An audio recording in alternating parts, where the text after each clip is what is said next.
Pero meron isang sagot akong medyo na pagulat ako. Ang sabi niya, Armed Forces of the President. Hindi na Armed Forces of the Philippines, mga kabansa. Armed Forces of the President na ito. Dahil sabi nga ni Orlando de Leon, walang bayad si Browner. At si Browner, sabi ni Orlando de Leon, is a 4-star disgrace in the uniform. Sa akin binasag sulat ngayon, nasa kamay na ng White House. At ngayon, humihiling na naman tayo. Kumakatok na naman tayo sa pintuan ng Ariad ng Panginoon para bigyan tayo ng lunas. Dahil wala na talagang pag-asa itong Pangulong ito. Alam niyo ba, kung tanungin ko sa aking vlog, what is the only military in the world that is led by a drug addict? Alam niyo ba, sabi ko, wala namang nagkamali. Dahil alam namin, lahat ng ating kababayan ngayon kung ano nangyayari sa bansa.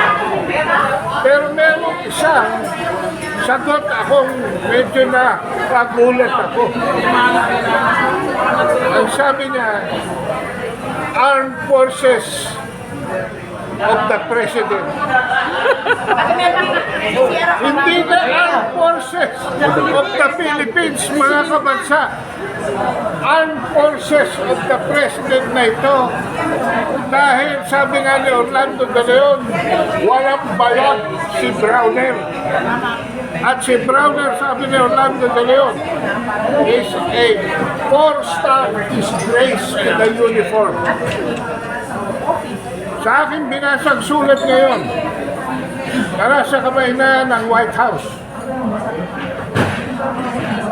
Wala nang exit Browner. At habang may panahon pa, ikaw na ang magdala sa mga sundalo sa withdrawal of support. Alam mo, alam ng Judge Advocate ng AFP, ng withdrawal of support ay hindi sedition. Kaya wag na tayong magbulahan. Hindi ito sedition dahil sa Desierto versus Estrada, ang constructive resignation na nagbunga from withdrawal of support ng Chief of Staff na nainganyo ng people power ay hindi illegal. At ang withdrawal of support is not unconstitutional. Constructive resignation is not unconstitutional. Ang bumabagabag sa aking isip ngayon, hindi ba ang drug addiction is a form of constructive resignation? So bakit hindi kumikilos ang gabinete? Bakit hindi kumikilos ang armed forces? At sa aking pagtarasal, nararamdaman ko na oras lang ang hinihintay at malapit na po yan. In my heart, I don't think it should go beyond February. In fact, para sa January 31, bumigay na po ang kapulisan sa Malacanang at pabayaan ang taong bayan na pumasok kasi sila lang naman ang nakaharap doon. So pagdasal natin, sa January 31, magsimula ang tunay na pagbagsak ng Pangulong ito na weak, incompetent, and utterly corrupt President. Wala na.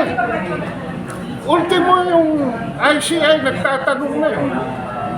Mr. President, ano po ang susunod? Ang focus nila, wala na sa flood control. Nandito na sa bagong budget. Ang pananaw nila, 3,000 lang nila para wag harangin ang budget. Pero ngayon may budget na naman sila. Matapang na naman ang mga walang hiya. Matapang na naman ang buhaya. Usog na naman ang mga asong ulol. So, they think differently about power. Wala silang gusto kundi katanungan. Wala silang accomplishment, wala silang kakayahan for good governance, wala silang strategic plan, wala silang foreign policy, wala. Walang malasakit sa bansa. Niloloko pa tayo na may kaaway daw tayo. Eh sila kaaway natin eh. Dahil ang ating buwis ay ninakaw na nila. So yan ang pambuuan ng senaryo ngayon. This next few days and maybe weeks, pero hindi na po aabot ng months ito. I think the Lord will listen to our prayer. Ha? At huwag naman sanang hintayin na ating Pangulo na lumabas ng Malacanang na horizontal. Alam niyo na ibig ko sabihin. Maraming salamat po. Maraming salamat, sir. Tumayo si Tatay Digong dahil gusto niyang ng matinong pamumunuan. Ginalaw niya ang bansa para mayroong order dahil nung hindi pa siya naging presidente, may disorder. So nung tumayo siya bilang presidente, from disorder to order, nagkaroon ng katinuan ng bansa sa pagkakataon. Pero nung umakyat ito walang iyak, baka naging presidente. Ang order ni Tatay Digong ay naging disorder dahil inulong niya ang tatay natin, inimpis niya ang ating presidente. Nagnakaw siya ng British pagnanakaw o pagnanakaw ng presidente ng kanilang Philippines.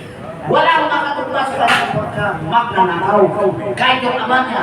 So ngayon, ang kampilan po ay sinusulong natin ang inumpisahan ni Tatay Digong na change, pagbabago. Ngayon, nagkaroon tayo ng disorder. Ang kampilan ay tutulong para sa order, katinuan. So, ang kampilan is sa mamusundan. So, tigpaso na ito ang mga loko-loko sa Pilipinas. Bababa natin ang bangag ng presidente. At tayo po ay magkaroon ulit ng order. Yan ang mission ng kampilan. Yung iba? Yes! Salamat! So, muli po kayo tumayo. Maraming salamat kay Congressman Thank you, Congressman Jean.